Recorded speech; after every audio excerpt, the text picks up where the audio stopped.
Vamos agora para a mensagem. Quero te convidar a abrir a sua Bíblia em Salmo 90, verso 12. Nós vamos ler na Almeida Revista e Corrigida. Diz assim: ensina-nos a contar os nossos dias de tal maneira que alcancemos coração sábio. O tema da mensagem essa noite é: ensina-nos a contar os nossos dias. Eu queria que você intercedesse por mim, eu vou interceder por você. Pai querido, em nome de Jesus, ainda na Tua presença, nós continuamos te adorando, te glorificando e queremos te pedir nesta hora, especificamente pela pregação da Tua palavra, que o Teu Espírito flua, que o Teu Espírito direcione, que o Teu Espírito possa revelar, que o Teu Espírito possa orientar a Tua igreja nessa noite, do qual eu faço parte. Todos nós temos carência da Tua graça, da Tua misericórdia, da Tua direção. Sem Ti, Senhor, nós sabemos, estamos perdidos. Para onde iremos? Só o Senhor tem as palavras de vida eterna. Por isso, venha nos conduzir nessa noite, venha nos dar a orientação, venha nos falar aquilo que nós precisamos ouvir e não o que queremos ouvir nessa noite, Senhor. Porque nós sabemos, ó Pai, que o Senhor tem planos bons para cada um de nós. O Senhor não tem planos, Senhor, ó Pai, que são para o nosso mal, e sim para o nosso bem. E nós confiamos que a Tua vontade é boa, perfeita e agradável. Por isso nós dizemos que não seja feita a nossa, mas a Tua vontade aqui nessa noite, Senhor. Que o Teu Espírito possa, Senhor, ministrar em cada coração, especificamente. Que o Senhor quebre agora as cadeias, que o Senhor desfaça agora, Senhor, todo o plano maligno, todas as armadilhas do inimigo venham ser desfeitas agora, na autoridade do nome de Jesus. Vai tirando o cansaço, vai tirando a fadiga, renova, Senhor, cada pessoa aqui, Senhor, para que possa, Senhor, ouvir a Tua voz e sair daqui obedecendo. É o que nós te pedimos e te agradecemos, em nome de Jesus. Amém. Ensina-nos a contar os nossos dias. Hoje nós estamos então, nessa noite, celebrando não apenas o meu, mas o aniversário de muitos irmãos que fazem aniversário no mês de dezembro. Mas eu quero dizer para você que não faz aniversário no mês de dezembro. Tenho certeza que você já fez aniversário esse ano, né? Então essa mensagem serve para todos nós. Alguns vão celebrar na quarta-feira, dia 25, o aniversário de Jesus, não é isso? Apesar de saber que Jesus não nasceu no dia 25 de dezembro, apesar de saber que não existe nenhuma orientação bíblica para que se comemorasse essa data, nós entendemos que muitos comemoram, celebram e nós respeitamos, né? A decisão de cada uma. Eu acho que não é pecado, não há problema nenhum em celebrar o nascimento de Jesus, mas que fique claro, Jesus não nasceu no dia 25 de dezembro, ele nasceu em alguma data que não está especificada na palavra de Deus, mas ele nasceu. É importante lembrar, principalmente da morte de Jesus, mas a própria Bíblia também fala, né, que um menino nos nasceu, sim, um filho foi nos dado, e o governo está sobre os seus ombros, está lá em Isaías, fala da importância do nascimento de Jesus. Mas nós aqui celebramos principalmente a morte. Foi a morte de Jesus que trouxe vida a todos nós. Isso nós celebramos em cada ceia. E nós, esse mês, não conseguimos fazer a ceia, mas no primeiro domingo de janeiro, primeiro domingo de 2025, celebraremos aqui a ordenança, essa sim é uma ordenança do Senhor, celebrar a morte de Jesus até que Ele volte. Amém, amado irmão? Então hoje nós estamos aqui para lembrar que o Senhor deu, pela sua infinita misericórdia, mais um ano de vida para o pastor e para os irmãos que fazem aniversário em dezembro. Foi só graça e só a misericórdia. Nós não temos mérito nenhum em ter mais um ano na nossa vida. É simplesmente a graça do Senhor. Até enquanto eu estava cantando, algo me veio na minha mente. O fôlego que nós temos, o oxigênio que nós respiramos, é só pela misericórdia, é só pela graça de Deus. Se Deus tirar ou modificar alguma coisa, algum elemento, a gente simplesmente vai dessa para melhor. Então é somente pela graça e pela misericórdia que nós estamos aqui. E eu queria nessa noite dar uma mensagem da parte do Senhor que fala exatamente sobre a sabedoria em contar os dias. Salmo 90, para muitos que não sabem, ele não foi escrito por Davi, ele não foi escrito por Salomão, ele não foi escrito pela família dos coraitas, nem os coatitas. Todos esses que eu citei já escreveram alguns salmos. Aliás, a maior parte dos salmos foi escrita pelo rei Davi. Mas o Salmo 90, ele foi escrito por um homem que viveu 500 anos antes do rei Davi. E esse homem se chama Moisés. Para surpresa de alguns, para outros não, que já sabiam, mas Moisés também, além de escrever o Pentateuco, os 5 primeiros livros da Bíblia, ele também escreveu alguns salmos, e o 90 é um deles. Então é ele que está dizendo, ele inspirado pelo Senhor está dizendo, ensina-nos, é uma oração. O Salmo 90 é uma oração de Moisés, o profeta Moisés, o líder, o libertador de Israel. Ele então faz essa oração, e no meio dessa oração ele diz, ensina-nos, Senhor, a contar os nossos dias, de tal maneira que alcancemos coração sábio. Homem tem cada ideia, né? Homem gosta de viver perigosamente, gosta de passar por muitas aventuras. O vídeo que eu ia mostrar era um grupo de homens adultos, tá? Que tiveram a brilhante ideia de colocar o amigo dentro de como se fosse um tambor, e tinha um canhão gigante, e colocaram o amigo dentro desse canhão, e de repente colocaram o fogo lá e jogaram o amigo longe. Quando abre o canhão, o amigo está lá desmaiado, mas parece que sobreviveu. Mas homem tem cada ideia, né? Homem gosta de se arriscar mais. Aliás, já na época de Moisés existia a questão da guerra, né? Quem ia para a guerra não eram as mulheres, eram os homens. Então, desde a época de Moisés, acredito que tinha muito mais viúva do que viúvo. Tinha muito mais homens que morriam do que mulheres. Então, o homem ia caçar, enfrentava as feras, e a mulher ficava em casa. O homem ia para a guerra, proteger o seu país, proteger a sua família, e a mulher ficava em casa. E hoje, que não tem guerra, o homem não precisa mais sair para caçar. Por que ainda continua o homem morrendo mais cedo? Porque tem homem, como eu falei, se desse para soltar esse vídeo, que tem muitas vezes a criatividade de querer inventar perigos desnecessários para a sua vida. Então, alguns morrem por teimosia, querendo correr riscos desnecessários. Outros morrem porque você sabe que o homem ele é mais difícil de desabafar, né? Falar sobre o que está acontecendo com a sua vida. E hoje a gente sabe pela psicologia como existem cada vez em número maior as doenças psicossomáticas, doenças emocionais. Começa nas emoções e aí acaba se manifestando no corpo. Até câncer, alguns estudiosos dizem que muitos cânceres, eles são talvez problemas emocionais mal resolvidos. Existe a alimentação, existe a poluição, existe um monte de fator que contribui para câncer, mas um deles são problemas emocionais. Os homens, a gente sabe que ainda hoje, tem a irmã Expedita aqui que é pescadora, né? É exceção, o que acontece na família do irmão José Francisco na Expedita é uma exceção, mas via de regra, o homem que pesca mais, a mulher já não gosta muito, né? E no rio tem perigo ou não tem, meu irmão? Tem perigo, e é mais os homens que saem para correr, gostam de correr esse tipo de perigo, né? Então, pescar é muito bom, claro, mas tem perigo.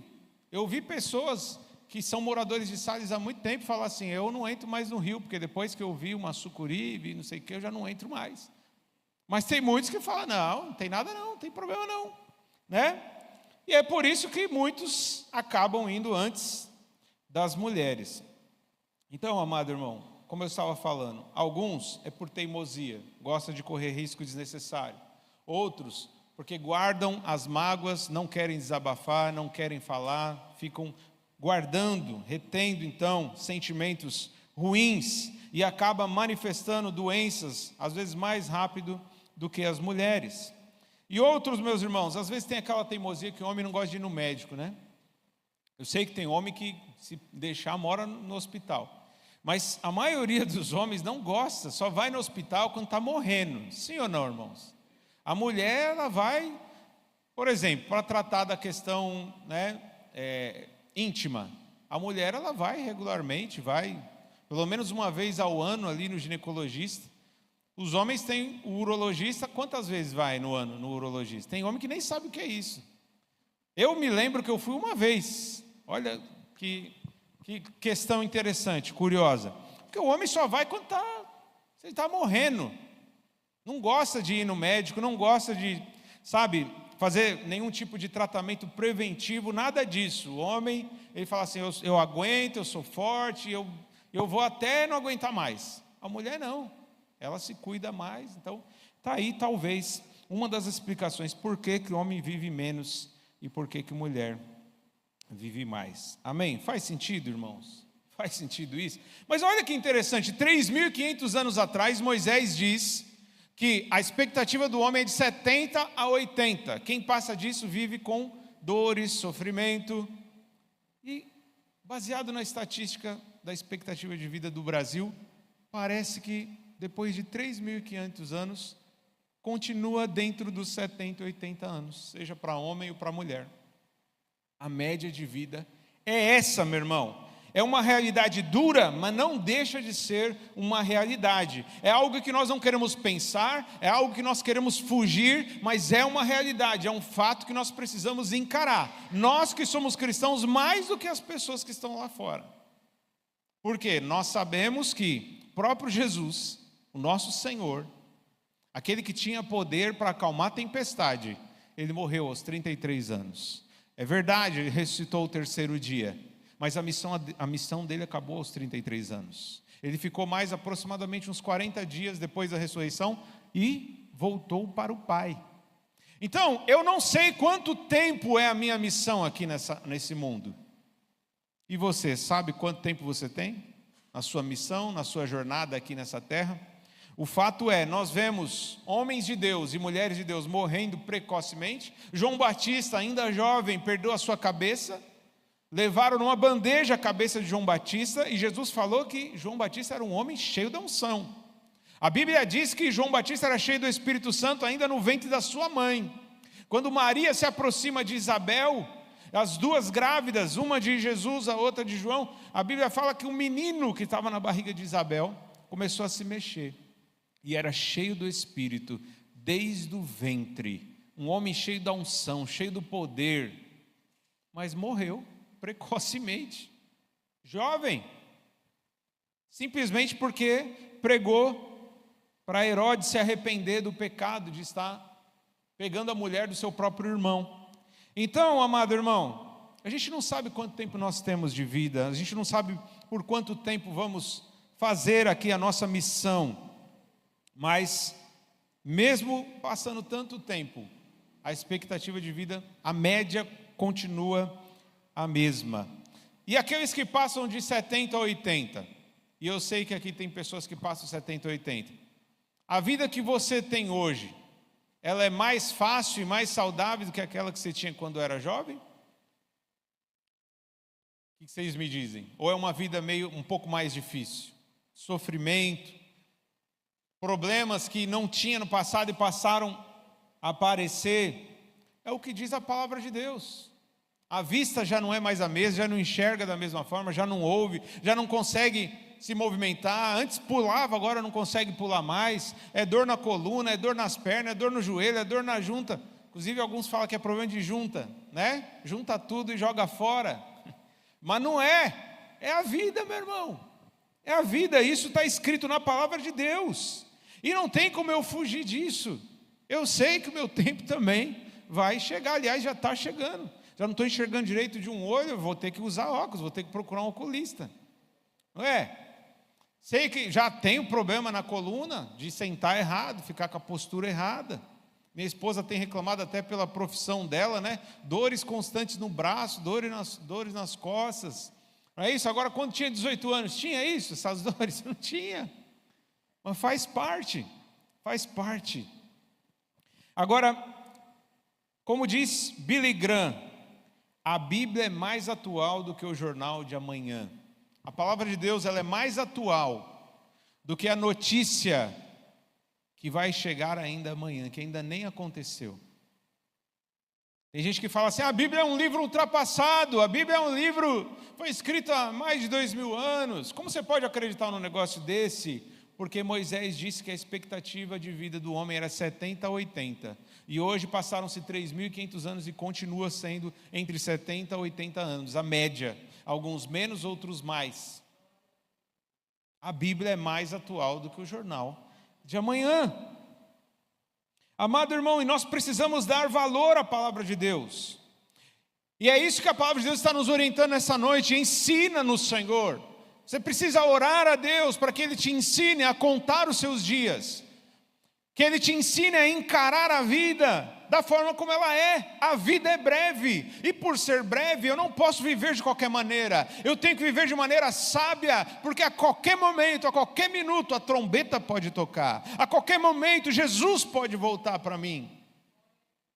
Então eu preciso viver de maneira sábia. Aleluia. Louvado seja o nome do Senhor. Vejamos alguns textos que falam sobre a brevidade da vida. Acompanhe no telão para a gente ganhar tempo. Jó capítulo 14, versículo 1 ao 2, na NVI. Olha o que Jó diz: o homem nascido de mulher vive pouco tempo e passa por muitos problemas. Brota como a flor e murcha. Vai-se como a sombra passageira. Não dura muito. Você quer mais um texto? Eclesiastes capítulo 7, versículo 2, na Nova tradução na linguagem de hoje. É um texto que a gente usa muito, principalmente em velórios. É melhor ir a uma casa onde há luto do que ir a uma casa onde há festa, pois onde há luto lembramos que um dia também vamos morrer. E os vivos nunca devem esquecer isso. Hoje nós vamos aqui ter uma mini festa. E a Bíblia diz, foi Salomão que disse, que escreveu Eclesiastes, ele diz que é melhor estar numa casa onde há luto, é melhor estar num funeral, em algumas traduções fala funeral, do que numa casa onde há festa. Por quê? Porque numa festa, a última coisa que você vai pensar é na morte. Numa festa, a última coisa que você vai pensar é na eternidade. Você vai pensar apenas no momento. Comer o bolo, comer o salgado, tomar um refrigerante, uma música alegre, conversar com pessoas, dar risada. A última coisa que você vai pensar é na eternidade, é que a sua vida é breve. Agora, e no funeral, quando você vê uma pessoa ali e fala, nossa, aí você começa a ouvir, né? Como foi que a pessoa morreu? Ah, foi desse jeito, nossa, foi de repente, a pessoa nem esperava, a gente nem imaginava, pegou todo mundo de surpresa. E é assim mesmo.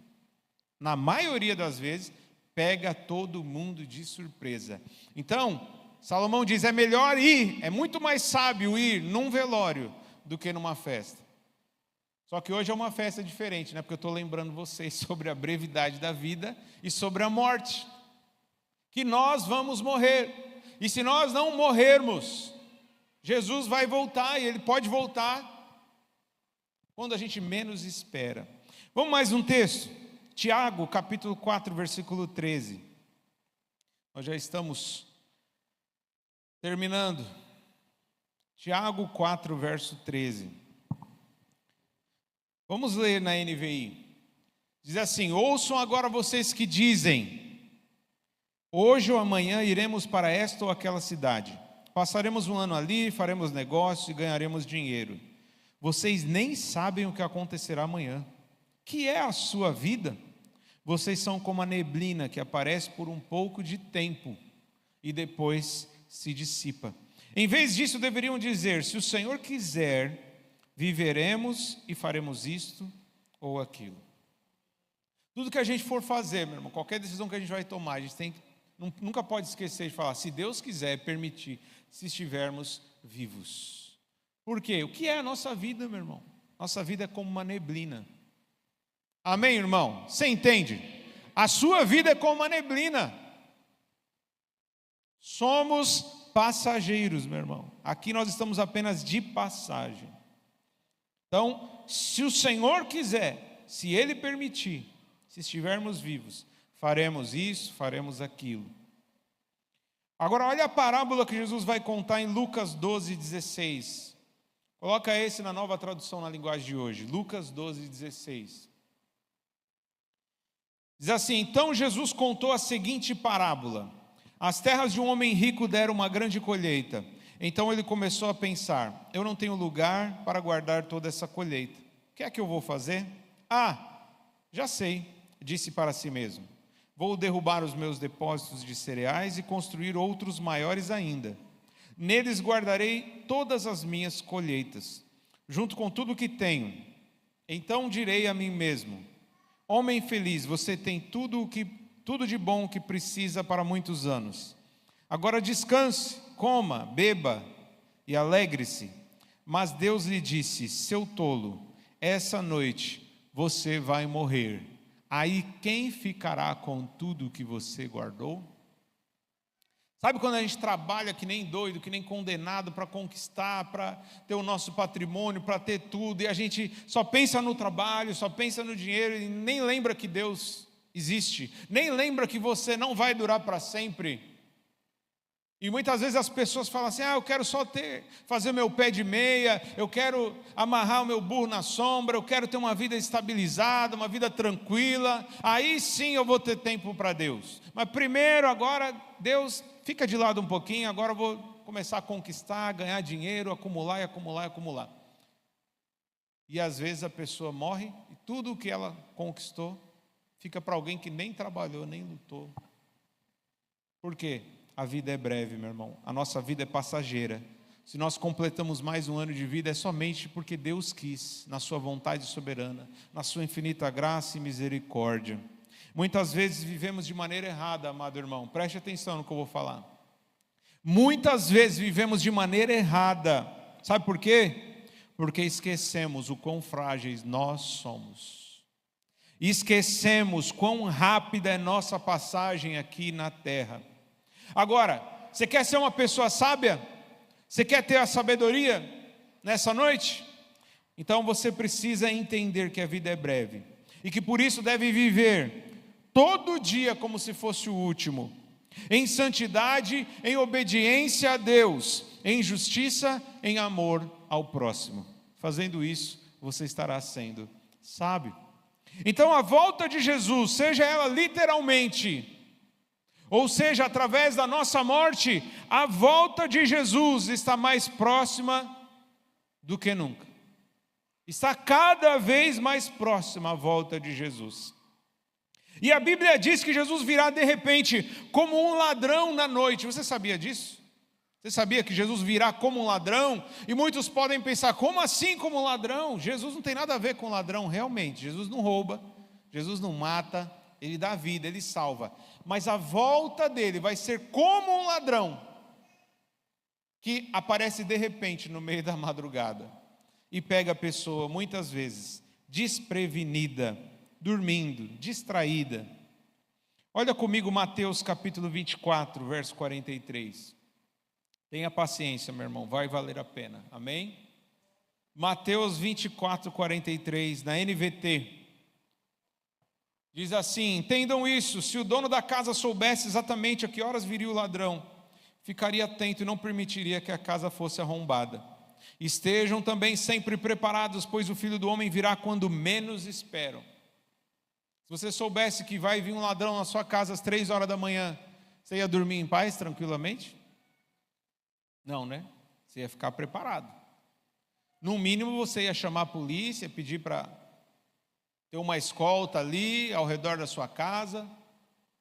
Alguns que já são mais brutos já ia querer, pegar a peixeira, pegar alguma arma para proteger a sua casa, a sua família. Você ia ficar atento, você não ia ficar distraído. Então Jesus está dizendo que a volta dele, seja a volta literal, ou seja, o dia da nossa morte, muitas vezes vai pegar as pessoas de maneira desprevenida. Por isso nós precisamos estar atentos. Não estou dizendo para você que você não pode dormir mais a partir de hoje. Tem gente que vai querer ficar acordado dia e noite. Não é isso, meu irmão. Mas é espiritualmente falando. Você não pode ficar dormindo nas distrações dessa vida, deixando Deus em segundo plano. Você precisa estar atento à sua volta, vigiando em todo o tempo. E até quando você estiver dormindo, Deus vai cuidar de você. Amém? Apocalipse 3, verso 3, na NVI, diz assim: lembre-se, portanto, do que você recebeu e ouviu, preserve essas coisas e arrependa-se. Mas se você não vigiar, virei como ladrão, e você não saberá a que hora virei contra você. Você viu a palavra de Jesus? É Jesus que está falando em Apocalipse. Foi João que escreveu, mas é Jesus que está falando por meio de João. Se você não vigiar, não se arrepender, eu virei numa hora que você não está esperando. Igual um ladrão pega alguém de surpresa. 1 Tessalonicenses capítulo 5, versículo 2. Diz assim: pois vocês mesmos sabem perfeitamente que o dia do Senhor virá como um ladrão à noite. Acho que está bom, né? Você entendeu que Jesus voltará como ladrão na noite. Para finalizar, eu quero falar novamente sobre o texto base. Ensina-nos a contar os nossos dias de tal maneira que alcancemos coração sábio. Isso na Revista Corrigida. Na NVT diz: ajuda-nos a entender como a vida é breve, para que vivamos com sabedoria. Que em cada aniversário, meu irmão, você lembre que você está mais próximo de terminar a sua jornada. Assim como um avião caindo, cada segundo está mais próximo do solo. E por isso devemos viver cada minuto que nos resta para agradar a Deus e não a nós mesmos. Oremos nessa noite, meu irmão, para que o Senhor nos ensine a contar os nossos dias, entendendo que a vida é breve, e assim possamos viver com sabedoria, amando a Deus acima de todas as coisas e ao próximo como a nós mesmos. Amém? Se coloque de pé, vamos orar, pedir a Deus que nos ensine a prestar atenção na brevidade da vida, o quão frágil o nosso corpo é, e que por mais que Ele nos guarde, uma hora vai chegar a nossa vez de partir, de estar com o Senhor. Precisamos estar prontos para que esse dia não nos pegue de surpresa. Vamos orar. Pai querido, em nome de Jesus, nós ouvimos a Tua voz e entendemos que o Senhor está nos orientando, o Senhor está nos preparando para a volta do Filho, para a volta daquele que morreu como um cordeiro, mas que voltará como um leão. Daquele que morreu de maneira humilhante, mas que voltará soberano, como Rei dos reis e Senhor dos senhores. O Senhor está nos preparando para o grande casamento, o grande banquete. O casamento entre a noiva e o cordeiro. E nós sabemos que a igreja é a noiva de Cristo. E a noiva não pode estar dormindo na hora do casamento. A noiva não pode estar nua, despida na hora do casamento. Ela tem que estar arrumada, vestida, pronta, preparada para entrar no grande banquete, na grande festa celestial, quando Jesus voltar. Por isso eu te peço, Senhor, desperta aqueles que estão dormindo espiritualmente. Senhor, abre os nossos olhos espirituais, nos ajuda a enxergar a eternidade, Senhor. Nos ajuda, Senhor, a compreender o quão breve, o quão frágil é a nossa vida, de modo, Senhor, que possamos viver sabiamente, de modo que possamos viver em obediência, em justiça, em santidade, em amor, que possamos, Senhor, ó Pai, amar o Senhor acima de todas as coisas, e ao próximo como a nós mesmos, Senhor, como se fosse, Senhor, os últimos minutos da nossa vida. Nós queremos viver de maneira que te agrada, a cada dia como se fosse o último, de maneira intensa, de maneira profunda. Não queremos ser rasos, Senhor, não queremos te adorar de qualquer maneira, mas de todo o nosso coração, com toda a nossa força, com todo o nosso entendimento. Queremos te adorar acima de todas as coisas, queremos te obedecer de maneira fiel. Ó Senhor, desperta-nos nessa noite, Senhor, desperta-nos para que possamos entender que só estamos respirando, só estamos vivos, porque o Senhor assim permitiu, porque o Senhor quis, pela sua graça e misericórdia nós estamos aqui, mas o Senhor não nos fez com este corpo para viver eternamente nesse corpo. O Senhor tem preparado um corpo glorificado. O Senhor tem preparado uma morada para nós, como o Senhor Jesus disse enquanto estava aqui neste mundo. Ele disse: eu vou preparar um lugar, eu vou preparar aposento para que vocês estejam onde eu estou. Oh Senhor, tira os nossos olhos das nossas casas terrenas, nos ajuda a enxergar as casas celestiais que o Senhor tem preparado para a tua igreja, Senhor. Tira os nossos olhos, Senhor, dos bens que são corroídos pelas traças, que são estragados com ferrugem, que são roubados por ladrões, e nos ajuda, Senhor, a olhar para os bens que não podem estragar, não podem ser roubados. Nos ajuda a olhar para a eternidade nesta noite, Senhor.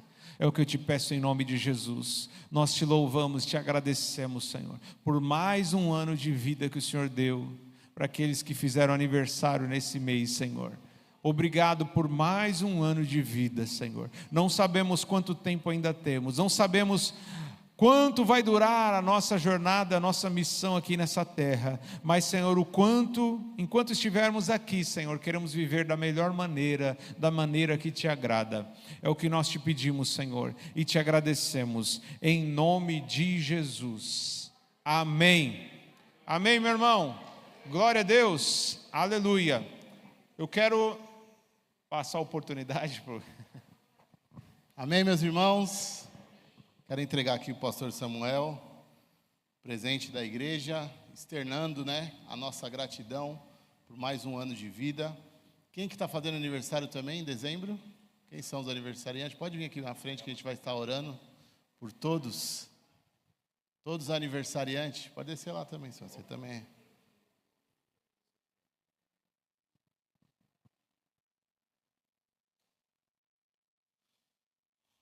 Todos os aniversariantes do mês de dezembro. Olha quanta gente, rapaz. Meu Deus do céu. Acabar o dezembro, acabou a igreja. Meu Deus do céu.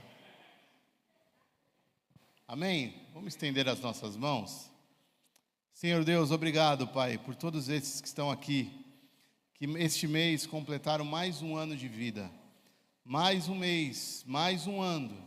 Mais dias que o Senhor tem acrescentado, que o Senhor tem dado a oportunidade de estarem vivendo na Tua presença, lembrando, honrando e glorificando o Teu nome. Senhor Jesus, eu te peço que o Senhor abençoe a cada um, que o Senhor guarde, que o Senhor livre, Pai amado, que o Senhor sustente e que o Senhor continue usando a cada um aqui nesta comunidade, e também aí, Senhor Jesus amado, neste mundo afora, que eles possam estar levando o Teu nome, propagando o Teu reino, para a honra e glória do Teu santo nome. É o que eu te peço e te agradeço, por cada vida aqui, em nome de Jesus, amém. Amém? Cadê o bolo?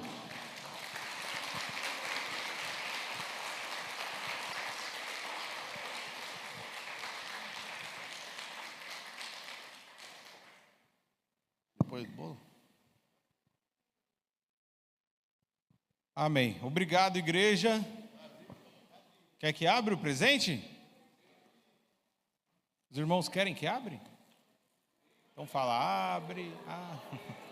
Pode se assentar, irmãos. Parabéns a todos vocês, parabéns para todos nós, mas principalmente para Jesus, né? Quem merece os parabéns mesmo é Jesus. Sem Ele nós não estaremos aqui. Espera aí.